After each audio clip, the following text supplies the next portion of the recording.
আসসালামু আলাইকুম রহমতুল্লাহ। আমাদের নিকট আব্দুর রহমান ভাই প্রশ্ন করেছেন, যদি রমজান মাসে ভুলবশত কোনো কিছু খাবার খেয়ে ফেলি বা কোনো পানি পান করে ফেলি, তাহলে রোজা ভাঙবে কিনা। জি ভাই, আব্দুর রহমান ভাই, আপনি অনেক সুন্দর প্রশ্ন করেছেন যে রমজান মাসে যদি রোজা রাখা অবস্থায় কোনো কিছু খেয়ে ফেলি বা পান করে ফেলি, তাহলে রোজা ভেঙে যাবে কিনা। এই সম্পর্কে প্রিয় নবী সাল্লাল্লাহু আলাইহি ওয়াসাল্লাম হইতে সহিহ মুসলিমের ভিতরে হাদিস বর্ণিত আছে। প্রিয় নবী সাল্লাল্লাহু আলাইহি সাল্লাম বলেন, যদি কেউ ভুলবশত রোজা রাখা অবস্থায় কোনো কিছু খেয়ে ফেলে বা পান করে ফেলে, তাহলে সে যেন তার রোজাকে পরিপূর্ণ করে নেয়।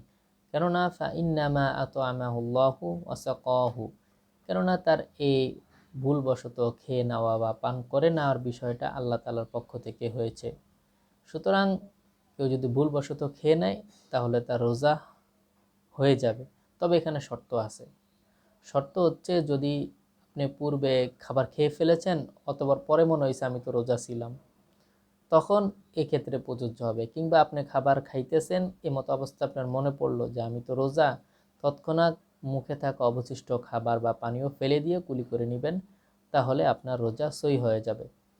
আর যদি আপনি রোজা ভেঙে গেছে মনে করে খাবার খাওয়া অবস্থায় আপনার মনে পড়লো, তখন অবশিষ্ট খাবারও আপনি খেয়ে নিলেন, আমার তো রোজা ভেঙে গেছে, তো খাবার খেয়ে নিই, তাহলে আপনার রোজা ভেঙে যাবে। আপনার উপর পরবর্তীতে একটা রোজা কাজা করা আবশ্যক হবে, তবে আপনার উপর কাফারা ওয়াজিব হবে না। আশা করি আব্দুর রহমান ভাই, আপনি যে প্রশ্নটা করছেন সঠিকভাবে বুঝতে পেরেছেন।